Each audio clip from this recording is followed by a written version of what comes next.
Berkaitan dengan hal itu, Pak Erick Thohir bilang nih kalau PSSI sedang memproses naturalisasi 2 pemain baru untuk posisi penyerang. Kita survive kok di 6 pertandingan pertama tanpa Ole. Iya. Kita bisa kok mencetak gol. Gini, Milano Jonathan kan kalau gue beberapa kali ngeliat, ya skillnya bagus, tapi nggak 2 level juga di atas Ole. Oke. Dan kedua, butuh waktu untuk adaptasi. Zilstranya udah Udah ke DPR terakhir ya, Iya, udah ke dokumennya. DPR ikut demo ya dia kemarin. Oh enggak ya?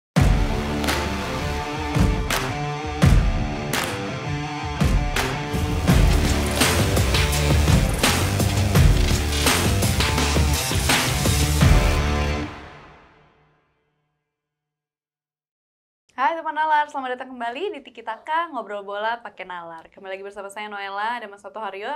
Dan hari ini kita kedatangan Bung Harpa A1. Apa kabar Bung Harpa? Baik, Noella. Baik juga, Mas Baik, Haryo. Mas Haryo. alhamdulillah baik. Mas Haryo. Mas Haryo. Di renteng 3 kali kalau nggak salah hari ini ya. Oh iya.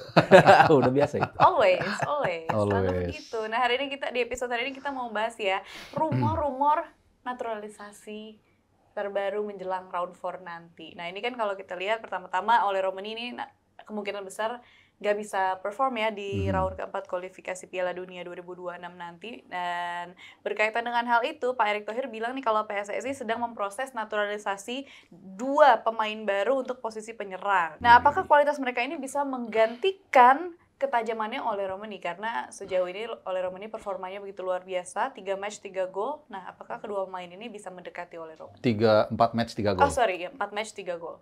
Ya, ditambahin Mas Ryan nggak bikin gol ya? Iya, terakhir nggak bikin gol.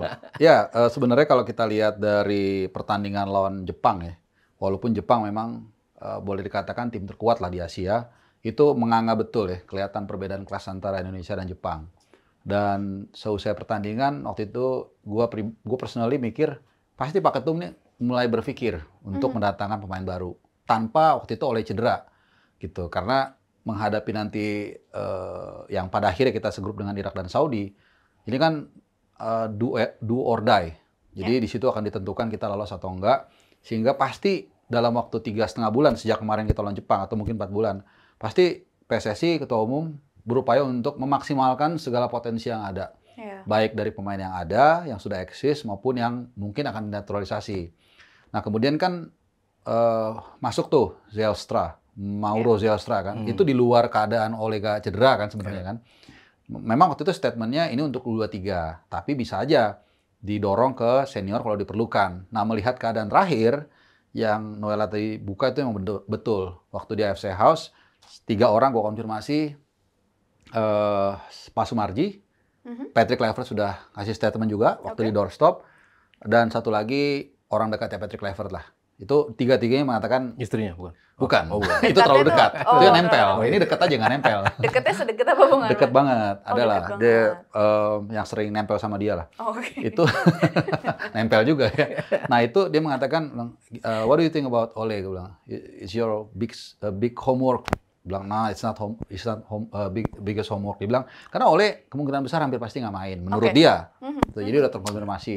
Dia bilang punggung kakinya yang kena. Oke. Nah kalau punggung kan di stamping sama Paulinho ya. Jadi kalau striker itu kan kalau shooting pakai punggung kaki, kecuali di flashing pakai dalam. Tapi kan kebanyakan punggung kaki. Jadi kecil. Kalaupun dia mungkin sembuh bulan September tengah atau akhir, pertama dia mesti struggling dulu kan, masuk ke tim utama Oxford United. Ya. Habis itu apakah kemudian dia bisa masuk di situ dan apakah kemudian dia siap juga main 8 Oktober dan 11 Oktober itu sangat kecil. Ya walaupun kita tetap berharap, berdoa iya, tapi kan kita perlu mitigasinya nih. Gimana kalau enggak? Nah, makanya keluar tuh kata dari Pak Ketua Umum, 2 pemain. Satu Milano Jonathan. Milano Jonathan itu beliau udah statement nggak usah belakang kita udah penuh, yang betul. Jadi ya salah satunya Milano Jonathan, walaupun posisinya sebenarnya bukan target man, tapi paling nggak dia punya naluri menyerang, punya Sama kayak Ole kecepatan. sebetulnya. Iya, sama Ole Awalnya juga forward right. bukan target man. Betul. Tapi ternyata bisa. Jadi cuman tantangannya adalah gini, Milano Jonathan kan kalau gue beberapa kali ngeliat, ya skillnya bagus, tapi nggak 2 level juga di atas Ole. Oke. Dan kedua, butuh waktu untuk adaptasi. Yeah. Nah nanti mirroringnya kita akan lihat di September saat kita menghadapi Kuwait dan Libanon. Nah di situ mungkin mudah-mudahan prosesnya lancar, either Zijlstra or Milano Jonathan. Nanti di situ kita lihat nih gimana dia dengan timnya tune in atau enggak gitu. Ya, ini 2 nama yang emang sudah sejak lama ya, dari awal tahun lalu lah. tahun lalu apa tahun lalunya lagi mah. Iya. Sebetulnya nama ini udah beredar terus gitu kan, Zylstra, Milena Jonathans, tarik ulur, iya enggak, dan akhirnya paling enggak Zylstranya udah Udah ke DPR terakhir ya Iya, udah ke dokumennya. DPR, ikut demo ya dia kemarin. Oh enggak ya? Oh bukan. Agak kaget sih. Iya, gue juga kaget. Gocekannya boleh jam terbang loh ya. Iya, Itu jam beda. terbang Jam emang. terbang. Gocekannya satu studio ngakak semua tuh. Itu satu studio di belakang kamera udah pada Butuh 0,8 detik tuh untuk memahami gocekan Bung Mario tuh. agak kaget saya. Lanjut, Iya, fokus udah- lagi. Udah ke Fokus, DPR. fokus. Jadi ya berkasnya udah ready to go lah ya. Iya, ini bener nih serius ya. Serius. Nggak demo nih. Enggak. Milena Jonathans juga kabarnya dideketin juga gitu. Ya siapapun ya yang disebut, kita kan memang butuh source di depan ya. Iya. Kalau kita bicara, karena nggak cuman Ole doang gitu kan. Bahkan untuk Ragnar pun kita belum ada lampu hijau nih. Nah, Ragnar udah latihan. Udah Iya, latihan. cuman kan apakah kesiapannya nanti di Oktober sudah siap atau Iya, enggak iya, kan betul. kita belum tahu juga gitu. Iya. Ya hopefully bisa gitu. Iya. Sementara kan Ragnar juga ketika belum ada Ole kan juga menunjukkan ketajaman juga Betul. ya. Jadi faktor-faktor penunjang selain striker kan itu juga harus kita perhatikan gitu kan. Iya. Kita survive kok di 6 pertandingan pertama tanpa Ole. Iya. Kita bisa kok mencetak gol away, kita bisa bikin gol. Tom Haye bisa bikin gol, Ragnar bisa bikin gol, ya Ragnar Sandy Walsh pun Walsh. bisa bikin gol. Artinya tidak melulu seorang striker yang menjadi beban utama untuk mencetak gol gitu. Betul dia target man gitu. Betul ketika ada bola dia yang paling diandalkan untuk bisa mencetak gol gitu. Cuman kalau supporting role-nya bisa mencetak gol juga, ini kan something yang melengkapi sebuah tim gitu kan. Ketika ada sebuah aksi offense, pemain depannya membukakan ruang, lini penunjang yang bisa mencetak gol, itu kan akan lebih luar biasa lagi gitu kan. Tidak ada pemain yang betul-betul di man marking gitu. Iya. Tapi semuanya bisa kontribut untuk bikin gol gitu. Jadi ya mitigasi untuk tadi istilahnya Harpa untuk bisa mencari pengganti Ole tuh emang layak diperjuangkan juga oleh federasi gitu. Tapi kalau enggak, ya how we will perform gitu dengan strategi di mana tidak berkutat pada satu striker doang gitu. Materi penunjangnya tuh punya kesempatan juga dan punya kemampuan untuk bisa mencetak gol. Jadi ya apa yang diupayakan federasi ya pasti kita appreciate. Gimana caranya kita mencari real number 9 yang selama ini kita cari gitu. Walaupun Ole sebetulnya bukan real number 9 tapi ternyata dia bisa Iya. menjadi pemain nomor 9 dan tadi 3 gol 3 pertandingan awal gitu. 4 pertandingan. Iya, tambah-tambah terakhir dia akhirnya nggak bikin gol gitu pas lawan Jepang gitu. Oh, Di highlight terus ya, Mas. Tapi paling nggak kan yang selalu di soundingkan 3 partai 3 gol gitu kan. Iya. Itu kan kita nggak punya tipe pemain seperti ini sebelumnya gitu. Tapi ya akhirnya itu melengkapi skuad kita gitu. Jadi ya apa yang diperjuangkan oleh federasi ya pasti kita appreciate, kita dukung. Kalau betul-betul kita butuh, ya nanti benar-benar di September ya. Iya, kita bisa lihat. Bisa kita lihat apakah cukup, apakah butuh tambahan, ya nanti apakah kita sempat singgung, apakah Jan Raven siap untuk promosi, apakah pemain-pemain yang di Liga 1 sudah mulai ini nanti akan step up ketika dipanggil, ya itu harus kita lihat sih. Nah, soal Jens Raven itu pas di FC House itu gue sempat tanya juga nih dengan orang yang dekatnya Kluivert ini. Karena dia kayaknya lebih banyak ngasih info tuh. Gue bilang, what about Jens Raven? Maybe dibilang. Nah, itu kan baru menang 8-0 lawan Brunei di U23 baru cetak 6 gol. Emang kita tahu lah bukan ukuran kan. Yes. Dan terbukti bukan keraguan ya, tapi ketidakbulatan Pertanyaan kita ya. pertanyaan kita terjawab di 2 laga itu. Ternyata Jens Raven belum bisa perform. Terlepas dari ada yang mengatakan supply ke dia kurang atau apa, ya menurut gue belum. Gitu. Bukannya enggak, belum. Jadi itu satu hal soal Jens Raven. Mungkin dia bilang mungkin dibawa tapi mungkin gak starter. Dimainkan 15 menit 20 menit gitu, dan dia bilang yang paling penting adalah menurut dia nih, dan gua rasa masuk akal, relate juga dengan Mas Roy bilang, mencari komposisi di second line. Nah, kita bersyukur Ragnar sudah pulih, udah latihan walaupun kita belum tahu nih apakah dia sudah bisa kembali ke performa sebelumnya, dan entah mengapa soal work rate, soal insting progresif ya, maju ke depan Ragnar ini bagus, walaupun dia bukan striker. Gol pertama kan dari dia, walaupun kena badannya Sandy Walsh. Lalu waktu lawan Bahrain kalau nggak salah dia ya. juga bikin gol. Iya, dan work rate-nya luar biasa. Jadi kalaupun nanti yang Mas Hero bilang, kalaupun kita nggak punya striker sekelas Ole misalnya, second line ini kalau kita bisa meracik dengan bagus, nggak ada masalah juga. Betul, kita punya punya pattern dulu di 6 pertandingan kita bisa mencetak gol. Marceng tadi mungkin Mas Aryo lupa bilang nambahin kan, terus tadi udah sebutin lah Ragnar, Sandy Walsh dan lain-lain, Tom Hai. Jadi kalau itu dimaksimalin, bisa aja plan B yang dikatakan oleh Patrick Kluivert adalah bermain tanpa striker. Jadi again September nanti akan kita lihat apa yang dimasukkan Patrick Kluivert itu plan B, apakah ada striker baru, apakah mendorong mungkin striker yang udah ada, misalnya Septian Bagaskara walaupun itu kecil kemungkinannya, atau bermain tanpa striker, false nine. Dan ini Gitu. kalau kita lihat PSSI kan kayaknya lagi ngebut banget ya emang untuk mencari pemain penyerang ini. Apalagi tadi kita sudah bahas Zylstra ini udah hampir pasti lah ya, udah sampai DPR tadi ya kabarnya kata Mas Sato ya. Udah sampai DPR. Tapi menurut Bung Harpa tadi kan secara kualitas ya nggak bisa dibilang lebih baik dari Ole juga gitu kan, Zylstra ini. Kayak ya, gue rasa sih mungkin beda-beda tipis lah, 11-12 Beda-beda lah. tipis. Tapi potensinya gimana untuk bisa menggantikan Ole? Karena lagi-lagi kan emang itu pilihan yang terbaik yang kita punya gitu. Dengan segala hormat ya dengan Hoki Caraka, mohon maaf nih, gua berusaha untuk tidak mengecilkan peran dari para pemain timnas atau Ramadan Sananta, itu beda. Bahkan kalau kita mau lihat sedikit Hoki Caraka ya dengan Ramadan Sananta di RST itu mereka lebih banyak kadang-kadang tugas itu untuk ngepres. Ngepres, nekan bola. Makanya kemarin pas di U23 mungkin jadi nalurinya kebentuk defense. Kiper lawan kan, kiper Malaysia kan dihajar kan. Nah itu, jadi untuk klinikalnya agak jauh lah kalau kita mesti jujur mengakui ya, tanpa menghina. Zylstra bagaimanapun juga dia main di RST Divisi, walaupun tidak inti, nggak terlalu inti lah, nggak terlalu reguler, tapi dia adalah pengganti apple to apple yang sejauh ini sepadan. Along with Mileno Jonathan. Cuman kalau Mileno Jonathan ya kita belum tahu nih. Jadi sekali lagi nanti kita lihat lah bulan September nanti seperti apa plan B-nya Patrick Kluivert. Begitu juga dengan Jan Schraven berarti ya. Ini dianggap sudah siap belum untuk bisa menjadi amunisi tambahan bagi Patrick Kluivert? Karena kan tadi emang Mas Sato sama Bung Harpa udah bahas, Bung Harpa tadi udah dapat info satu bahwa kemungkinan akan dimainin juga 15-20 menit, mungkin sekalian diuji gitu kali ya Mas Sato? Ya ini kan U23 ini juga menjadi panggung ya. Tadi kan sempat kita bahas di episode sebelumnya ya bahwa pemain-pemain U23 ini disinilah panggung mereka untuk bisa memberikan sinyal buat PT Kluivert dan tim bahwa ada loh pemain-pemain lain yang punya kemampuan mungkin, punya talenta, punya potensi untuk bisa mengetuk pintu timnas senior gitu. Kalau mereka hanya tampil di liga mungkin kan pantauannya tuh tidak sekomprehensif ketika mereka tampil di timnas. Kan di timnas sudah jadi satu tim, ketika mereka berseragam Garuda, seperti apa nih penampilan mereka. Nah, Piala AFF U23 ini menjadi salah satu etalase di mana mereka bisa ngebuktiin itu. Termasuk Jan Schraven. Jan Schraven kan kita selalu bilang potensi dia punya, cuman kan he's very young. He's too raw untuk bisa melakukan leap 2 kali kelas usianya gitu kan, dari 20, 23 senior gitu kan.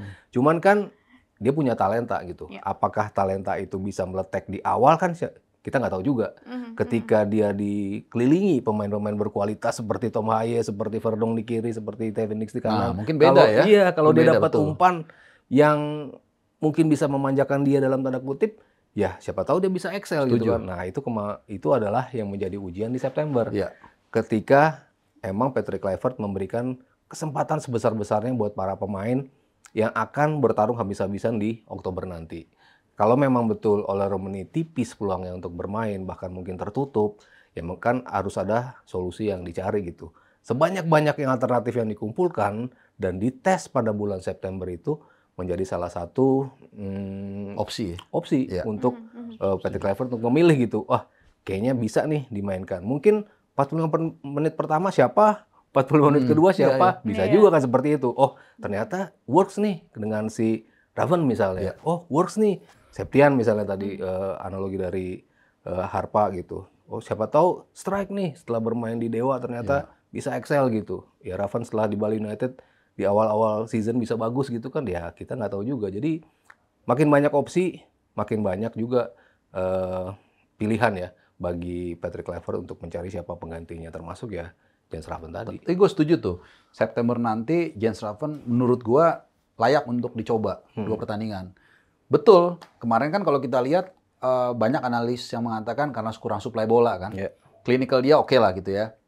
Nanti kalau ketika dia dimainkan belakang ada Rafael Struijk, ada Marceng, ada Haye atau siapa, gue yakin pasti beda. Yeah. Tapi ya nanti kita lihat seperti apa. Atau yang kedua, Rafael Struijk kan nanti di Dewa dia udah mungkin kalau memang lancar ya dia udah main 4-5 kali pertandingan tuh. Mungkin udah bisa kelihatan juga. Bukan tidak mungkin itu akan revive buat dia bisa untuk mengisi kekosongan tadi absennya Ole dengan memainkan false nine gitu. Nah ini dengan gencara PSSI untuk mencari lini serang untuk di FIFA Matchday September nanti, terus buat di round 4 di Oktober nanti juga. Nah dengan waktu persiapan yang ini kan terbilang minim lah ya Bung Arpa sama Mas Sabto. Gimana nih caranya untuk pemain-pemain yang baru bergabung agar bisa otomatis cepat beradaptasi ke dalam tim? Karena kan tentu ini jadi isu juga ya untuk bisa chemistry-nya bisa nyatu sama tim yang udah ada gitu. Secara basic memang tim nasional agak susah, Nala. Jadi kalau klub kan dia gabung sekarang tanggal berapa? Tanggal 20-an lah. Main nanti liga misalnya tanggal 15, cuman ada 3 minggu. Ya tiap hari bisa di drill kan dia. Oke, gue mau lu main jadi back sayap yang agresif tiap hari, pagi sore kalau perlu main. Nah, kalau timnas memang agak susah. Itu makanya inilah mungkin salah satu sisi disadvantage dari bergabungnya pemain baru diaspora. Kalau nggak ada TC. Jadi dia paling mungkin ya dihubungin sama Patrick Kluivert udah pasti ngomong, oke nanti lu begini, suasananya gini, nanti gue taruh lu sebagai striker ya. Oke, udah. Tapi kan sama kayak orang ngajarin berenang gitu. Oke, lu berenang gayanya begini, tapi kan kalau nggak dipraktekin kan susah. Jadi ya makanya gue bilang diaspora itu yang nanti akan masuk ini entah either itu Zylstra atau Milano Jonathan adalah adaptasinya itu. Nah itu September ini memang menjadi benar-benar kesempatan buat para pemain yang baru yang bergabung untuk bisa lebih melting gitu. Nah kita nggak tahu nih ada berapa hari jeda antara dia main di klub dengan gabung timnas. Kayaknya nggak banyak ya Mas ya. Itu kan benar-benar international break yang tight ya, yang biasanya hanya mungkin 10 hari gitu. Jadi ya kita sangat bertumpu pada kemampuan individu dia. Jadi kalau memang kemampuan dia bagus, ya oke lah adaptasi itu bisa agak sedikit dikesampingkan. Dia bisa cope dengan 2-3 hari dan kemudian tune in. Habis itu kan udah nggak ada waktu lagi. Ke 8 Oktober kan. Wah ini tantangan yang challenge yang sangat besar buat adaptasi tadi. Kalau kita bicara adaptasi baru dan juga endurance. Ya endurance ini kan kalau kita secara kasat mata, gue nggak tahu ya mungkin kita ada yang nggak sepakat. Kelihatannya agak ada penurunan nih. Nah mudah-mudahan ketika liga sudah mulai bergulir secara umum ya bulan Agustus lah, itu kira-kira mereka udah main 3, 4, 5 kali mungkin mudah-mudahan udah pulih kembali. Sementara beberapa pemainnya belum dapat klub. Termasuk Tom Haye, Justin Abner, 2 yang kalau nggak salah Joe juga belum deh kalau nggak salah ya. Yang pasti Tom Haye ini paling penting kan. Yang baru dapat Nathan sama Jenner. Nathan baru aja dapat kan di Willem II gitu. Jenner masuk tim inti. Kalau Jenner aman lah. Ya kan dia pasti udah pramusim segala macam tapi mempromosi ke Utrecht senior jadi aman, tapi ya si Tom Haye ini sih yang sejauh ini belum dapat klub. Iya, kita kan berapa kali FIFA Matchday, round 2, round 3, itu kita melihat banyak pemain yang datang ya, Noe. Dan beberapa pemain juga langsung bisa tune in. Ada ya, betul. Banyak gitu. Kita bicara Ragnar, kita bicara J. Itses, kita bicara Tom Haye, kita bicara Verdonk, kita bicara Martin Pas. Semua individu ini nunjukin performance, termasuk terakhir Joey Pelopessi dan juga Ole. Ini 2 pemain yang begitu debut langsung nyetel, begitu debut langsung ngasih, makanya kenapa mereka diambil, make sense, dan mereka bisa deliver apa yang menjadi keinginan dari kita dan juga federasi gitu ya. Cuman kan ada beberapa contoh juga di mana pemain yang baru datang tuh nggak semulus itu tune in-nya. Eliano mungkin ya. Eliano, Mads Hilhers, Hubner, Nathan, Struijk, itu pemain-pemain yang ketika main debutnya bisa dibilang shaky. Debutnya kok kayak gini ya mainnya ya, itu sempat begitu. Termasuk Jens Reven ketika main di Toulon kalau nggak salah dia main kayak gini nih pemain yang mau diambil. Awal-awalnya ya. Awal-awal debut ya, kita bicara debut. Tapi by the time mereka bermain terus, dikasih kesempatan terus, lihat gimana Hubner akhirnya menjadi salah satu back terbaik kita. Jenner juga bisa komando lini tengah. Nathan juga very versatile gitu ya. Apalagi ketika mainnya di U23 gitu. Jadi ada juga beberapa pemain yang debutnya luar biasa, tapi ada juga yang debutnya shaky gitu. Kalau diambil garis merah, yang melakukan debut bagus itu yang udah bisa dibilang senior ya. Sudah punya jam terbang banyak di level klubnya gitu. Verdong selalu tampil, Tom Tom Haye, Haye Ragnar, juga, Jai. Ragnar, Jai, Pas, itu kan semuanya Reguler ya. reguler tampil. di klub masing-masing. Sementara yang saya sebutkan tadi itu emang masih level junior gitu kan. Hubner, Nathan, Jenner dan kawan-kawan tuh masih di level junior gitu. Nah, yang baru-baru nanti mungkin level junior juga ya, bisa dibilang seperti itu. Cuman kalau jam terbang mereka cukup baik dan ya masing-masing pasti punya kemampuan adaptasi yang berbeda-beda. Iya. Ada juga kayak si Ole kan bisa dibilang junior juga gitu ya. Tapi bisa bagus kok ketika dia debut gitu. Jadi ya kita nggak akan pernah tahu secepat apa mereka beradaptasi gitu. Tapi kita berharap ya adaptasi mereka seperti dua pemain yang terakhir melakukan debut, Joey dan juga Ole. Oleh. Dan sedikit mungkin gue tambahin ya, ada sedikit perbedaan gradasi dari para pemain tersebut yang dinaturalisasi.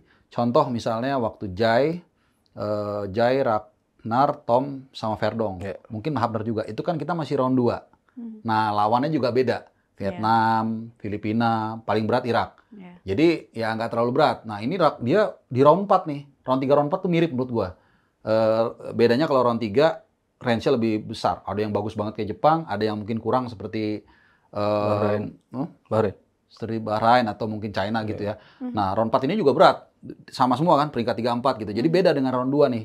Ini dan pressure-nya juga lebih besar. Karena ini kan do or die ya, seperti apa namanya, nanti kita menang atau kalah itu kan lolos atau nggak lolos. Kalau round 2 kan lebih ringan lah. Kemudian ekspektasinya juga nggak terlalu besar. Saat itu kan masih berpikir, wah udahlah nih kita lolos aja bagus, nggak lolos ya udahlah. Tapi ternyata mereka punya kemampuan yang sebenarnya cukup bagus, tantangannya rendah. Jadi sekarang ini lebih berat menurut gua. Ketika siapapun nanti yang dinaturalisasi, targetnya udah lu striker harus tinggi langsung gitu kan. Ya kalau kita sepakat ya, gua rasa target realistis kita adalah peringkat kedua. Begitu bukan Mas? Yes. Yang paling realistis. Optimis, Begitu bukan? Realistis. Maunya sih kita lolos Realistis. langsung lah. Cuman Oh, realistis ya, peringkat lolos 2 langsung. gitu. Iya, nah kalau kita bahas ini Patrick Kluivert kan katanya punya plan B nih, walaupun belum bisa diungkapin plan B-nya apa. Nah kalau menurut Mas Sabto sama Bung Harps, kira-kira apa yang menjadi plan B-nya nih? Apalagi buat menghadapi nanti kan Arab Saudi dan juga akan ketemu lagi sama Irak nanti di round 4 yang menurut Bung Harpa tadi kan berat gitu ya. Plan B-nya bisa macam-macam ya. Bisa tadi pemain naturalisasi, kita nggak tahu juga. Bukan nggak tahu ya seperti siapa aja yang mau dipasang kita nggak tahu nanti. Dan prosesnya seperti apa kan kita juga kayak Jarrell Ridwald misalnya kan ternyata sempat mau digadang-gadang akhir tahun lalu ternyata gagal, itu bisa juga. Kemudian yang kedua, menggunakan striker yang ada, walaupun itu agak kecil kemungkinannya ya, karena saat ini paling siapa yang lumayan ya, mungkin Septian Bagaskara, based on performance musim lalu ya, ada yang terakhir adalah tanpa striker, false nine. Mungkin itu plan B yang dimaksud. Gue rasa sih nggak di luar itu sih. Kalau Mas Sabto ini melihatnya bagaimana? Apakah akan mengoptimalkan pemain, apa justru ada adjustment dari strateginya justru? Iya, dua-dua opsi masuk akal sih. Maksudnya apa yang diperjuangkan federasi sangat mungkin bisa terrealisasi dan langsung diimplementasikan oleh Patrick Kluivert.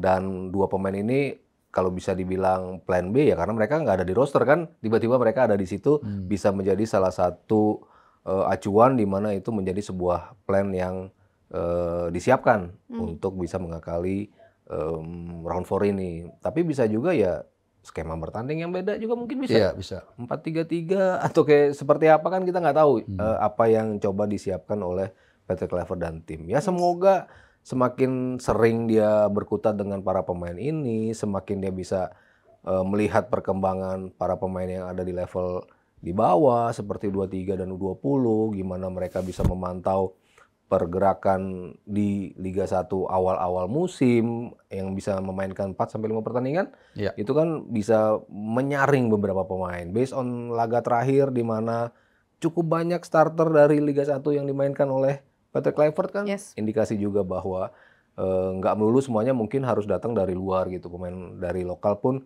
bisa dimanfaatin gitu. Ya kita nggak pernah tahu secara pasti ya, we'll never know. Cuman ya semakin banyak opsi, semakin pede Patrick Kluivert dan klub dan tim untuk mengatakan bahwa dia punya plan cadangan. Kan kita lawan Australia dan juga Jepang kan kita kan juga teriak-teriak kok nggak ada plan B sih ketika kita nggak bisa cetak gol gitu. Nah sementara Patrick Kluivert sudah menyuarakan dia punya plan B. It's something good lah untuk kita semua menantikan itu. Artinya udah ada ini ya, udah ada antisipasi Ya, Harusnya. untuk harusnya. situasi-situasi yang tidak diinginkan. Oke, terakhir Mas Sabto juga Bung Harpa, ini kan di dalam wawancara terakhirnya ini Bapak Ketum kita, Pak Erick Thohir ini mengatakan kalau sekarang naturalisasi ini fokus sama mencari pemain depan. Karena katanya kalau back tengah, kanan, kiri udah banyak, katanya masa mau nambah lagi. Nah, apakah ini sinyal bahwa sebenarnya proyek naturalisasi dari PSSI ini akan selesai sampai di sini? Atau akan bertambah lagi ke depan ya, karena kan kalau di episode-episode sebelumnya kita bilang naturalisasi ini digencar banget saat ini karena emang untuk supaya percepatan gitu kan ya. Betul. Percepatan, memperbesar peluang Ya. yang tadinya kita nggak bermimpi untuk bisa lolos, akhirnya mimpi itu perlahan-lahan mendekat, semakin besar, ya artinya apapun yang bisa diperjuangkan, coba diperjuangkan oleh PSSI. Dan sejauh ini, langkah ini ya kebukti works buat Indonesia. Kita bisa melangkah sejauh ini. Di 2030 ya kita nggak akan tahu apa kita akan tetap stick dengan sistem ini, karena kabarnya kan juga wah di Belanda udah mulai tipis nih stok. Kita bergerak ke Jerman nih. Ada beberapa pemain naturalisasi juga.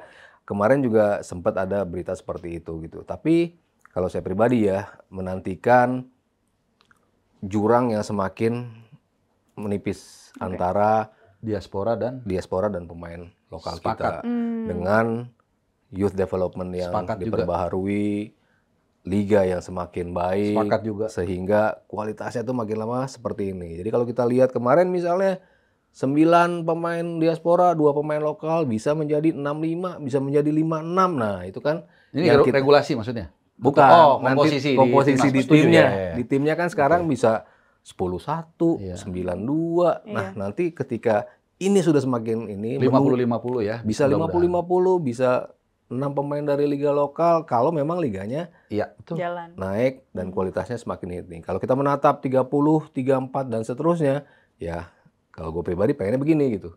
Iya. Kalau sekarang kan masih begini, di 2026, 2030 mungkin masih seperti ini gitu. Cuman yang gue pengen dan itu akan ideal ya seperti ini. Bung sepakat gimana tadi melihatnya? Udah dijawab semua tadi udah. Oh, jadi udah sepakat ya. Tapi gue tambahin gini. Jadi pertama yang harus diingat, kita harus apapun itu ya, harus memberikan apresiasi buat langkah federasi, Yes. buat kontribusi pemain diaspora juga. Kita harus menghormati mereka. Bagaimanapun juga kebanggaan kita yang kita dapat saat ini, haru biru, euforia ini yang membuat kita tuh agak sedikit happy lah di tengah mungkin masalah di negara kita.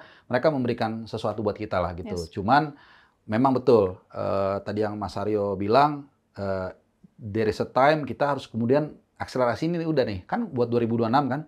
Nah mulai bagaimana nih benar-benar kita benahi Liga 1. Ya sorry itu saya kalau tadi gue muji federasi, sekarang jangan cuman VAR-nya aja diandelin kan. Kalau ditanya ya perbaikin nggak apa-apa. Ini bukan kita benci, justru kita senang buat mereka nih, kita kasih tahu loh. Mungkin Liga 1-nya diperbaiki, banyak hal yang diperbaiki, memberikan mereka semangat. Kemudian youth development ini jangan hanya di bibir. Ya benar-benar kebetulan nggak tahu ya, gue udah pernah ngomong apa nggak di sini. Kemarin gue zooman sama Tom Bayer, mungkin Mas Aryo tahu lah ya kan. Orang di balik kesuksesan grassroots ya, bukan sepak bola Jepang, tapi grassroots Jepang. Dia bahkan bilang, itu gue tanya, Tom, apa skill utama yang harus dimiliki oleh pemain bola? Nahan bola. Kapan itu? As soon as they can walk. Jadi segitu panjangnya kita kalau mau membangun youth development. Jadi bukan hanya ngomong-ngomong doang. Benar-benar tuh harus ada program. Dia bilang football starts at home kalau nggak salah. Jadi begitu anak itu bisa jalan, itu harus dibiasakan. Nggak harus serius ya. Dan let's say mereka baru bisa jalan umur 3, umur 4 tahun. Berarti kan dia baru mulai agak kelihatan kan 10 tahun. Mungkin 15 tahun. Jadi itu harus diperhatikan gitu loh. Kita sekarang senang dengan program diaspora, dengan apa yang didapat. Tapi jangan lupakan juga youth development tadi yang gue bilang. Dan juga Liga 1 dengan segala tantangan dan keluar biasaannya. Jadi sehingga tadi benar yang Mas Aryo bilang, lama-lama kita nggak perlu harus terlalu tergantung dengan pemain dari luar negeri, dari Belanda, yang tadi Mas Aryo bilang, ya terus udah geser ke Jerman, nanti Jerman nggak dapet ke Amerika, Australia juga sekarang banyak sebenarnya nih, kan banyak keturunan Indonesia. Jadi ya itu nggak apa-apa. Dan kalaupun ada, gua rasa tetap nggak ada masalah, karena di dunia pun sekarang udah nggak ada batas lagi. Tapi selektif, kalaupun ada. Selektif, tidak terlalu banyak, dan yang memang berkualitas gitu. Alright. Aduh. Loh, kenapa?